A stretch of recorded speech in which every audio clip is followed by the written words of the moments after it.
Safe ಸಿಟಿಯಾಗಿದ್ದ silicon city ಈಗ danger ಸಿಟಿಯಾಗಿದೆ. ಯಾವಾಗ ಎಲ್ಲಿ ಮರ ಬೀಳುತ್ತೋ ಯಾವಾಗ ಗುಂಡಿ ಬೀಳುತ್ತೋ ಗೊತ್ತಿಲ್ಲ.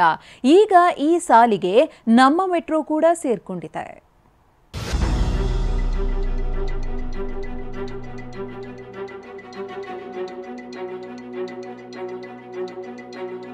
ಕಾರಿನ ಮೇಲೆ ಬಿದ್ದ ಮೆಟ್ರೋ ಬ್ರಿಡ್ಜ್ನ cement concrete, car glass roof damage, ಸವಾರ ಬಚಾವ್.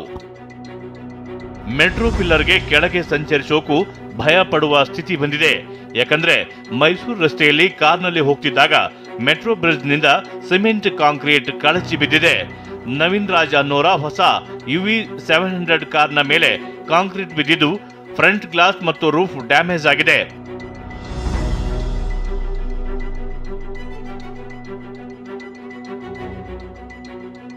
ಮೆಟ್ರೋ ಟ್ರೈನ್ ಹೋಗ್ತಿದ್ದಂತೆ ಹೀಗೆ ಕಾಂಕ್ರೀಟ್ ಬಿದ್ದಿದ್ದು ಕಾರಿನಲ್ಲಿ ಇದ್ದವರೆಲ್ಲ ಆತಂಕಗೊಂಡಿದ್ರು. ಬಳಿಕ ಮೆಟ್ರೋ ಕಾಲ್ ಸೆಂಟರ್ಗೆ ಕರೆ ಮಾಡಿದ್ದಾರೆ. ಆದ್ರೆ ಅವರು ಹೆಡ್ ಆಫೀಸ್ಗೆ ಕರೆ ಮಾಡಿ ಮೇಲ್ ಮಾಡಿ ಅಂತೇಳಿ ಸುಮ್ಮನಾಗಿದ್ದಾರೆ. ಬಾಗಲೂರಿನಿಂದ ಮೈಸೂರಿಗೆ ನವೀನ್ ಕುಟುಂಬ ತೆರಳುತ್ತಿತ್ತು. ಈ ವೇಳೆ ಮೈಸೂರು ರಸ್ತೆಯ 393, 394 ಮೆಟ್ರೋ ಪಿಲ್ಲರ್ ನಡುವೆ ಈ ಘಟನೆ ನಡೆದಿದೆ. ಬ್ಯಾಟರಾಯನಪುರ ಪೊಲೀಸ್ ಠಾಣೆಗೆ ದೂರು ನೀಡಿದ್ದು BMRCLನವರು ಪರಿಹಾರ ಕೊಡಬೇಕು ಅಂತ ನವೀನ್ ಆಗ್ರಹಿಸಿದ್ದಾರೆ. ಸರ್, ಖಂಡಿತ ಸರ್, ಇದು ಬೇಜವಾಬ್ದಾರಿ. ಸೊ ಅದನ್ನು ಪರಿಶೀಲನೆ ಮಾಡಿ ಸರಿಯಾಗಿ ಇದೆಯಾ ಇಲ್ವಾ ಅನ್ನೋದು ಅದು ಮೇಂಟೆನೆನ್ಸ್ ಮಾಡಬೇಕು ಸರ್.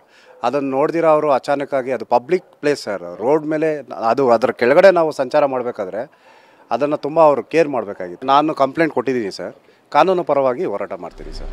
ಕಾರ್ ಮೇಲೆ ಬಿದ್ದ ಕಲ್ಲು ಪಾದಚಾರಿಗಳ ಮೇಲೆ ಬಿದ್ದಿದ್ರೆ ಜೀವಕ್ಕೆ ಕುತ್ತು ಎದುರಾಗ್ತಿತ್ತು. ಇನ್ನು ಮೆಟ್ರೋ ಟ್ರೈನ್ ತೆರಳಿದಾಗ ಈ ಘಟನೆ ನಡೆದಿರೋದ್ರಿಂದ ಅಧಿಕಾರಿಗಳು ಎಚ್ಚೆತ್ತುಕೊಳ್ಬೇಕಿದೆ.